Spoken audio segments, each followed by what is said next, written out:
जी हाँ विद्यार्थियों, जैसा कि हमने आपको बोला रहा कि हमारे चैनल के माध्यम से आपको आपकी प्री बोर्ड परीक्षा के जितने भी विषय के प्रश्न पत्र प्रोवाइड किए जाएंगे उसका A to Z सॉल्यूशन बताया जाएगा। तो आज की इस वीडियो में एकदम 100% सही सॉल्यूशन आपको बताया जाएगा। जी हाँ, हमने देखा है कि बहुत जगह गलत गलत बताया जा रहा है, तो आप एक बार हमारा भी वीडियो देख लीजिए, फिर आपको जिस पर विश्वास करना होगा आप कर लीजिएगा। क्योंकि देखिए, आप अपने विषय पे पकड़ रखते हैं, आप कक्षा में पढ़ रहे हैं ना कि वो, ठीक है? इसीलिए आप लोग अच्छे से इस वीडियो को देखिए और एक भी कहीं गलत आपको लगे तो आप कमेंट करिए, बाकी एक भी गलत आपको कहीं नहीं मिलेगा, 100% आपको पूरा सही मिलने वाला है। तो चलिए इस वीडियो को शुरू करते हैं। यहाँ देखिए, सबसे पहले हम कक्षा 12वीं का बताने जा रहे हैं इस वीडियो में। ये बता दें आपको, कक्षा 12वीं हिंदी का, जिसमें आपको प्रश्न क्रमांक 1 में देखने को मिलेगा सही विकल्प चुनकर लिखिए, ठीक है?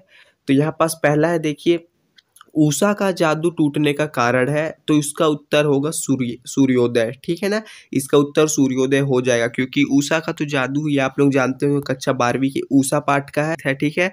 तो इसमें उषा का जादू टूट जाता है जब सूर्य का उदय हो जाता है, तो इसका उत्तर हो जाएगा आ नंबर सूर्योदय। फिर यहाँ पास देखिए दूसरा नंबर, यहाँ पास चौके के गीले होने का भावार्थ है। तो यहाँ पास देखिए, ध्यान देने वाली बात ये है कि चौके के गीले होने का भावार्थ वातावरण में नमी से है, ठीक है ना? ध्यान रखिए किससे है, वातावरण में नमी से है, तो आपको यही लिखना है। 100% इसका सॉल्यूशन यही है, वातावरण में नमी, ठीक है? बिल्कुल इधर उधर मत पढ़िएगा, यही है इसका ओरिजिनल उत्तर।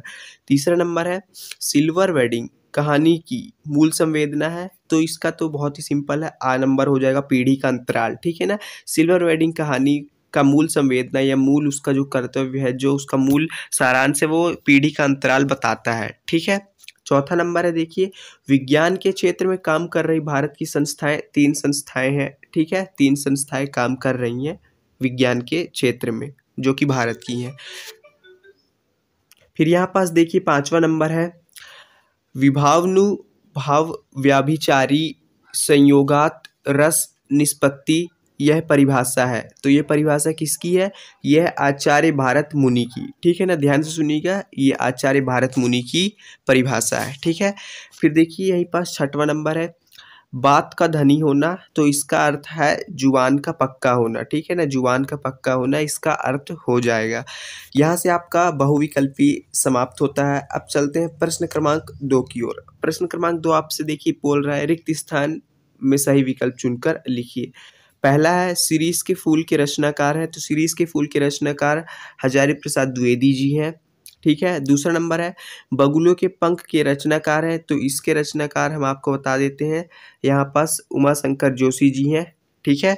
फिर यहाँ पास देखिए तीसरा है, कूटीकरण को ब्लैंक भी कहते हैं, तो इसका उत्तर हो जाएगा एनकोडिंग, ठीक है ना? कूटीकरण को एनकोडिंग भी कहते हैं। चौथा है, यहाँ पास देखिए, आनंदा की पाठशाला ब्लैंक से लगती थी, तो इसका उत्तर हो जाएगा 11 बजे से, ठीक है ना? आनंदा की पाठशाला 11 बजे से लगती थी।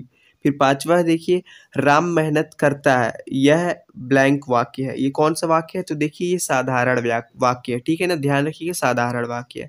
छठवा है, फिर गद्य पद्य मिश्रित काव्य चंपू काव्य कहलाता है, ठीक है? चंपू काव्य। सातवां है, ब्लैंक आधुनिक काल में के जनक माने जाते हैं, भारतेंदु हरिश्चंद्र, ठीक है ना? भारतेंदु हरिश्चंद्र आधुनिक काल के जनक माने जाते हैं, आप लोग ध्यान रखिएगा। तो यहाँ से आपका रिक्त स्थान की पूर्ति भी समाप्त होता है।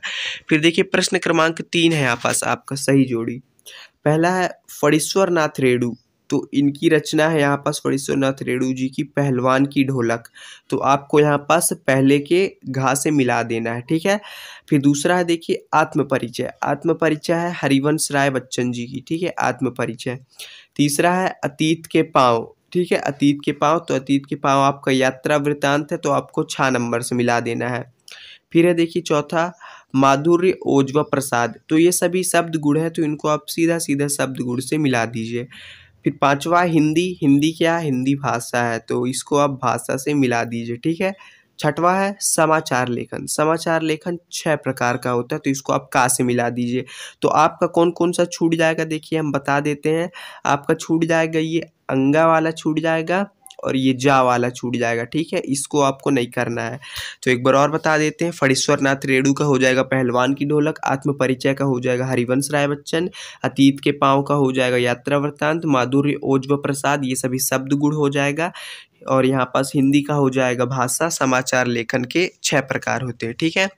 अब यहाँ पास देखिए एक वाक्य में उत्तर आ जाता है। पहला है राष्ट्रभाषा से आप क्या समझते हैं। तो देखिए हम आपको बता देते हैं कि राष्ट्रभाषा से क्या समझते हैं। किसी देश में सभी लोगों व सरकारी लोगों द्वारा उपयोग में लाई गई भाषा राष्ट्रभाषा कहलाती है, ठीक है। आप लोग ये लिख लीजिएगा, इसकी बहुत सारी परिभाषाएं हो जाएंगी, आपको जो लिखना हो आप लिख लीजिएगा, ठीक है। दूसरा है देखिए कविता का पहला उपकरण क्या है। तो कविता का पहला उपकरण शब्द है, ठीक है ना, ध्यान रखिए कविता का पहला उपकरण शब्द होता है, तो आप शब्द लिख दीजिएगा। तीसरा है देखिए यशोधर बाबू ने मैट्रिक की परीक्षा किस स्कूल से पास की थी। तो चलिए इसका उत्तर भी हम आपको बता देते हैं। तो इसका उत्तर हो जाएगा यशोधर बाबू ने मैट्रिक की परीक्षा अल्मोड़ा के रैमजे स्कूल से पास की थी, ठीक है। अल्मोड़ा देखिए हम बता देते हैं, अल्मोड़ा ये हो जाएगा। फिर उसके आगे आपको लिखना अल्मोड़ा के रैमजे स्कूल से, ठीक है, ये हो जाएगा अल्मोड़ा के रैमजे स्कूल से पास की थी। फिर चौथा नंबर है देखिए मैं पढ़ लिख कर वकील बनूंगा, अछूतों के लिए कानून बनाऊंगा और छुआछूत को खत्म करूंगा। कथन किसका है।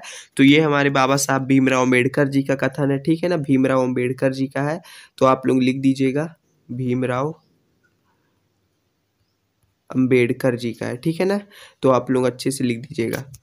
फिर यहाँ पास देखिए अब चलते हैं 5वें नंबर की ओर। 5वां नंबर है कविता पंख लगाकर कहाँ कहाँ उड़ सकती है। तो इसका उत्तर हो जाएगा कविता पंख लगाकर मानव के आंतरिक व बाह्य मन एवं और भी अकल्पनीय जगहों पर उड़ सकती है, ठीक है। क्या हो जाएगा कविता पंख लगाकर मानव के आंतरिक व बाह्य रूपों में एवं अन्य अकल्पनीय जगहों पर भी उड़ सकती है, ठीक है। मतलब सीधा सीधा यहाँ पर कविता को तुलना किया गया है पक्षियों से। तो कहने का मतलब ये है कवि का कि जहाँ जहाँ पक्षी नहीं उड़ सकते वहाँ वहाँ भी कविता पंख लगाकर उड़ सकती है, ठीक है। तो आपका इसका उत्तर हम आपको बता ही दिए हैं जो इसके पहले बताए रहे। 6वां है देखिए राजा ने लुट्टन से क्या कहा। तो हम बता देते हैं राजा ने लुट्टन को 10 रुपये दिए, ठीक है। हम बता देते हैं आपको क्या लिखना है।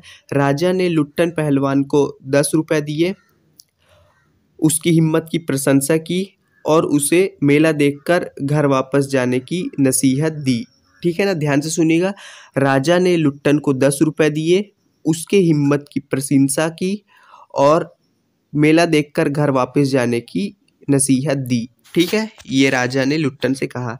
फिर देखिए 7वां नंबर है यहाँ पास दोहे को उल्टा करने से कौन सा छंद बनता है। तो सोरठा छंद बनता है, ठीक है ना, सोरठा छंद बनता है।